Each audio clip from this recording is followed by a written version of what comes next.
సంక్రాంతికి జనం ఊరెళ్లడంతో హైదరాబాద్ మొత్తం ఖాళీ అయింది. నిత్యం రద్దీగా ఉండే ప్రాంతాలు జనాలు లేక బోసిపోతున్నాయి. లక్డీ కపూల్, కోఠి, అబిడ్స్, మెహదీపట్నం, నారాయణగూడ, చాదర్గఢ్ ప్రాంతాలు నార్మల్ డేస్ లో ఫుల్ రష్ ఉంటుంది. ఇప్పుడు 1-2 వాహనాలు తప్ప ఎవరూ కనిపించడం లేదు. రేపు ఎల్లుండి కూడా ఇదే పరిస్థితి ఉండనుంది.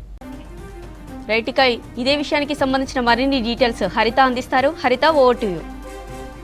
సంక్రాంతి ఎఫెక్ట్ కనిపిస్తోంది. సంక్రాంతి పండుగ సందర్భంగా హైదరాబాద్ వాసులు సొంతూర్లకు వెళ్లడంతో నగరం మొత్తం కూడా ఖాళీగా కనిపిస్తోంది. ముఖ్యంగా ఎంటీ రోడ్స్ మనం చూడొచ్చు. రెగ్యులర్గా బిజీగా ఉండే రోడ్లన్నీ కూడా కొంత ట్రాఫిక్ జామ్ చాలా తక్కువగా కనిపిస్తోంది. ముఖ్యంగా మనకు ఐటీ కావచ్చు, సాఫ్ట్వేర్స్ ఎక్కువగా ఈ రూట్లో ట్రావెల్ చేస్తుంటారు. రెగ్యులర్గా అయితే ఈ ట్రాఫిక్తో చాలా వరకు కూడా ఇబ్బందులు పడుతుంటారు. కానీ ఇప్పుడు చూడొచ్చు, కొంత ఈ సంక్రాంతి ఫెస్టివల్ సందర్భంగా రోడ్స్కి కూడా రెస్ట్ దొరికిందనే చెప్పుకోవచ్చు. ముఖ్యంగా సంక్రాంతి ఫెస్టివల్ అంటే చాలు ఏపీ వైపు ఎక్కువగా వెళ్తుంటారు.